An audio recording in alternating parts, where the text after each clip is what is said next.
Hello, folks. Mary Marshall here, registered nurse, diet and lifestyle educator, and healthcare concierge. Coming at you with some Friday 411 on this Friday before Thanksgiving. With Thanksgiving coming up and we get a little worried about our indulgences with our diet, I thought I'd talk about a couple different things today. Cholesterol and some little dietary hacks we can do in the kitchen to help minimize our raising our cholesterol over the holidays too much. And then a little reflection I want to share with you on gratitude. So cholesterol, what is it? We know it's all about heart disease and stuff, but what is it exactly? Well, cholesterol is a waxy substance found inside our cells, and we need cholesterol. It has some functions in our body, not the least of which it helps build our hormones. But our body, lucky for us, our incredibly wonderful body, knows how to make its own cholesterol. So we don't have to ingest it. It's not essential for us to do that. And the only place we can get it from in our food is from animal foods. So there's no cholesterol in any plant foods. So cholesterol is carried around in our body, in the bloodstream, via lipoproteins. So lipo means fat, protein means protein. So inside these molecules, the fat and the cholesterol is packaged up inside, and they're covered by protein on the outside, and we know them as LDL or HDL. LDL is typically the L for lousy cholesterol. HDL is known as the good cholesterol, or H for happy, if you want to think of them that way. And generally recommended levels traditionally are total cholesterol less than 200 is recommended, and targets for LDL, the bad cholesterol, are less than 130 or less than 100. And often it is suggested that the ratio, that you try to get the ratio of HDL to LDL as low as possible.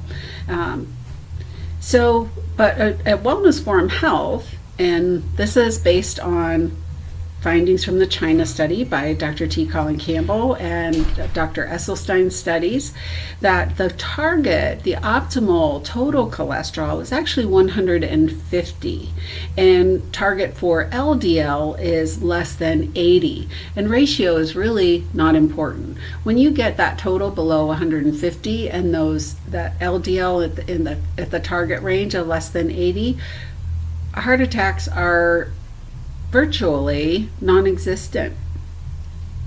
And so it's kind of a misnomer. I'll see a lot of people, I've had people tell me like, their cholesterol's sky high, but my ratio's okay.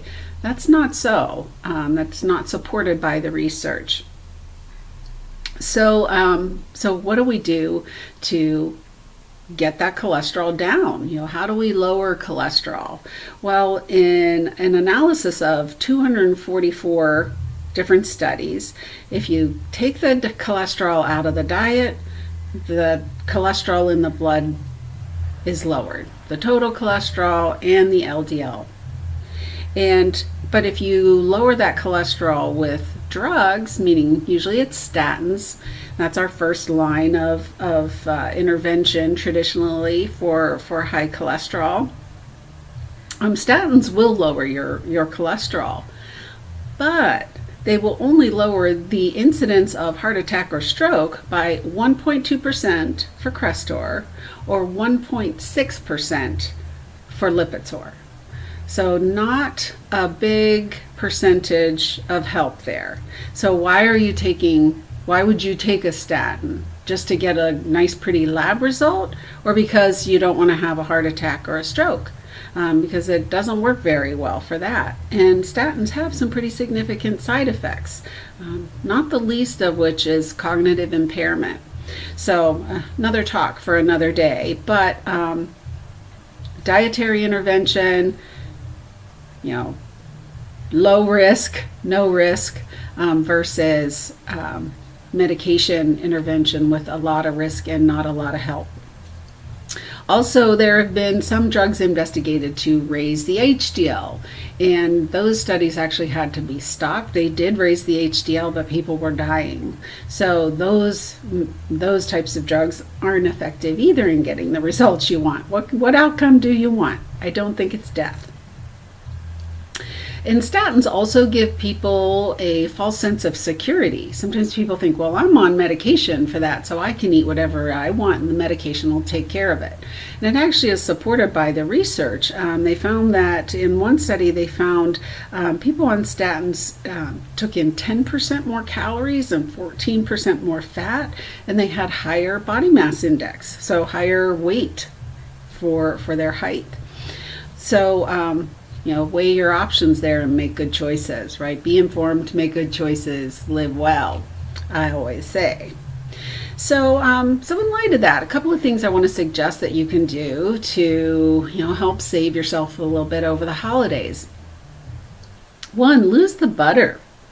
Lose the butter, I tell ya. In stuffing, you don't need butter. Your extra broth will take care of your stuffing just fine. If you're putting that stuffing inside a turkey, there's plenty of fat in that turkey. Gravy, you don't need the grease in the gravy, or you don't need to add butter in that.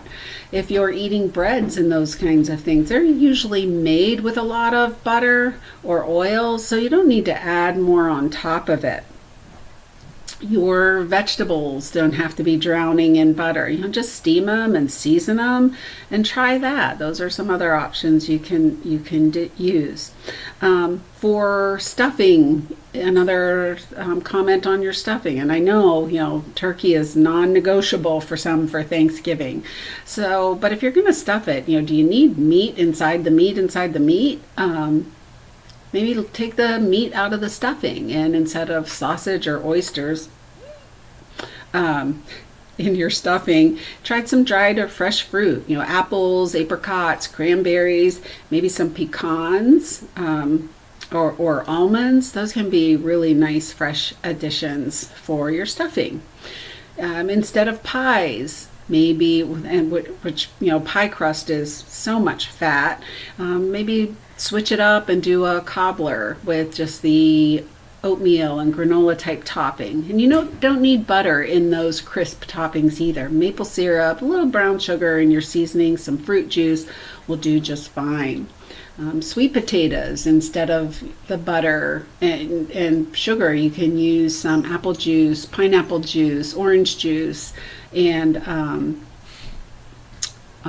maple syrup. So a couple other options for you to use there. So lastly, I just wanted to share this with you, something that came up today. As I teach a yoga class on Fridays, and we always wrap up with a meditation. And I asked my folks, I said, any intentions or requests? And we started discussing how the holidays are, kind of hard for some people, and for many different reasons. And we were just commenting that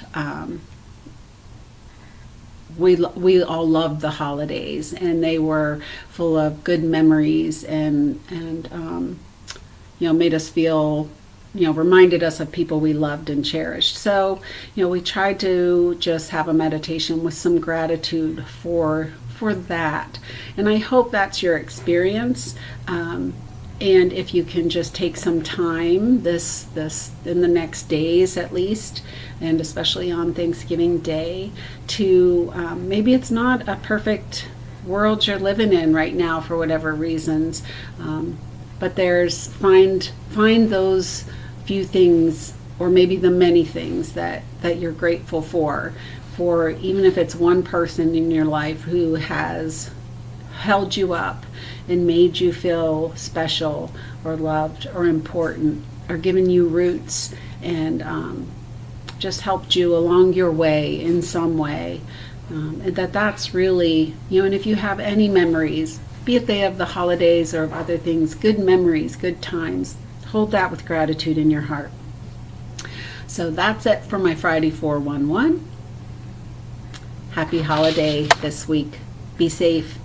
Be informed, make good choices, live well. I'm out.